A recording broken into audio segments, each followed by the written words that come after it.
Hello ಕರ್ನಾಟಕದ ಜನತೆ, welcome back to updates Kannada 360 channel.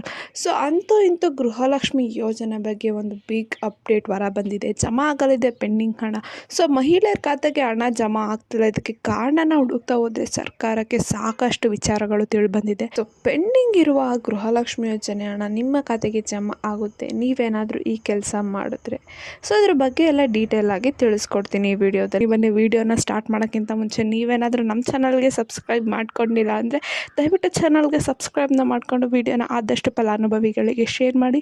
ಈ ವಿಡಿಯೋಗೆ 100 ಲೈಕ್ಸ್ನ ಪಡ್ಕೊಳಕ್ಕೆ ಹೆಲ್ಪ್ ಮಾಡಿ ಅಂತ ಕೇಳ್ತಾ ವಿಡಿಯೋಗೆ ಲೈಕ್ ಕೊಟ್ಬಿಟ್ಟು ವಿಡಿಯೋನ ನೋಡಿ. 20% ಮಹಿಳೆಯರಿಗೆ ಇನ್ನೂ ಕೂಡ ಹಣ ಜಮಾ ಆಗ್ತಿಲ್ಲ. ಸೊ ಇದಕ್ಕೆ ಕಾರಣನ ಹುಡುಕ್ತಾ ಹೋದರೆ ಸಾಕಷ್ಟು ವಿಚಾರಗಳು ತಿಳಿದು ಬಂದಿದೆ ಸರ್ಕಾರದ ಗಮನಕ್ಕೆ. ಸೊ ಸುಮಾರು 80% ಮಹಿಳೆಯರ ಖಾತೆಗೆ 6ನೇ ಕಂತು 7ನೇ ಕಂತಿನಷ್ಟು ಹಣ ಜಮಾ ಆಗಿದೆ.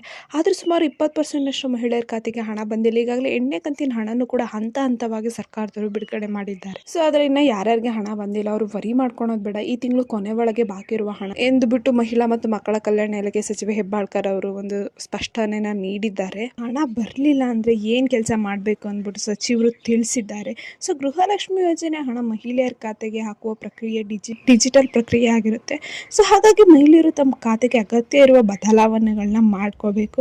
ಸೊ ಯಾವುದೇ ಸಮಸ್ಯೆ ಇಲ್ಲ ಅಂದ್ರೆ ಹಣ ಜಮಾ ಆಗುತ್ತೆ. ಈಗ 80% ಮಹಿಳೆಯರಿಗೆ ಹಣ ಜಮಾ ಆಗಿದೆ ಅಂದರೆ ಅವರ ಖಾತೆಯಲ್ಲಿ ಅಥವಾ ಅವರ ಅರ್ಜಿಯಲ್ಲಿ ಏನೇ ಒಂದು ಲೋಪ ಇಲ್ಲ ಅಂತ ಅರ್ಥ. ಸೊ ಇನ್ನು 20% ಮಹಿಳೆಯರಿಗೆ ಆಗಿಲ್ಲ ಅಂದರೆ ಒಂದು ಕಡೆ ಎಲ್ಲೋ ಒಂದು ಸಮಸ್ಯೆ ಆಗಿರುತ್ತೆ. ಸೊ ಆ ಸಮಸ್ಯೆ ಯಾವ್ದ್ಯಾವ್ದು ಆಗಿರ್ಬೋದು ಅಂತ ಸಚಿವರು ಹೇಳಿದ್ದು ಅಂದರೆ, ಉದಾಹರಣೆಗೆ ಬ್ಯಾಂಕ್ ಖಾತೆ ಹೊಂದಿರುವ ಮಹಿಳೆಯರು ತಮ್ಮ ಬ್ಯಾಂಕ್ ಖಾತೆಗೆ KYC ಅಪ್ಡೇಟ್ ಆಗಿಲ್ಲ ಎನ್ನೋದು, ಮತ್ತು NPCI ಮ್ಯಾಪಿಂಗ್ ಕಡ್ಡಾಯ ಮಾಡಿದ್ರು. ಸೊ NPCI ಮ್ಯಾಪಿಂಗ್ ಯಾರ್ಯಾರು ಮಾಡಿಸಿಲ್ಲ ಅದೊಂದು ಪ್ರಾಬ್ಲಮ್ ಇರ್ಬೋದು. ಇನ್ನು ಆಧಾರ್ ಕಾರ್ಡ್ ಅಪ್ಡೇಟ್ ಆಗಿಲ್ದಿದ್ದು, ಮತ್ತು ಎಲ್ಲ ಕಡೆ ಸೇಮ್ ಇನ್ಫಾರ್ಮೇಷನ್ ಇಲ್ದಲೆ ಮಿಸ್ಮ್ಯಾಚ್ ಆಗಿರ್ಬೋದು ಇನ್ಫಾರ್ಮೇಷನ್.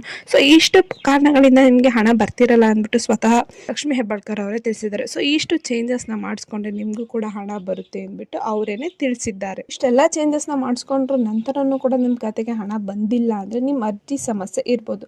ಸೊ ಸರ್ಕಾರ ಹೊಸದಾಗಿ ಅರ್ಜಿ ಸಲ್ಲಿಸಲು ಕೂಡ ಅವಕಾಶನ ಮಾಡಿಕೊಟ್ಟಿದೆ.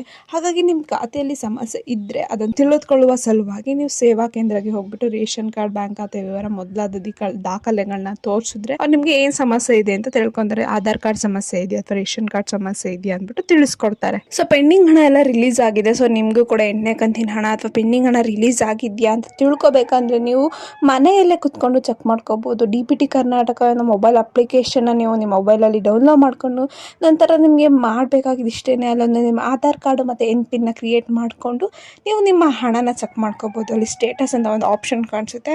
ಅಲ್ಲಿ ನೀವು ಅನ್ನಭಾಗ್ಯದಾಗಲಿ ಗೃಹಲಕ್ಷ್ಮಿ ಯೋಜನೆದಾಗಲಿ ಹಣ ಬಂದಿತ್ತಂದರೆ ನಿಮಗೆ ಅಲ್ಲಿ ತೋರಿಸುತ್ತೆ. ಸೊ ಈ ಮಾಹಿತಿ ನಿಮಗೆ ಇಷ್ಟ ಆಯ್ತು ಅನ್ಕೊಂತೀನಿ. ಇಷ್ಟ ಆದರೆ ದಯವಿಟ್ಟು ಚಾನಲ್ಗೆ ಸಬ್ಸ್ಕ್ರೈಬ್ನ ಮಾಡ್ಕೊಂಡು ವಿಡಿಯೋನ ಆದಷ್ಟು ಫಲಾನುಭವಿಗಳಿಗೆ ಶೇರ್ ಮಾಡಿ. ಸೊ ಏನೇ ಪ್ರಾಬ್ಲಮ್ ಇತ್ತಂದರೆ ಕಮೆಂಟ್ನ ಹಾಕಿ. ಧನ್ಯವಾದಗಳು.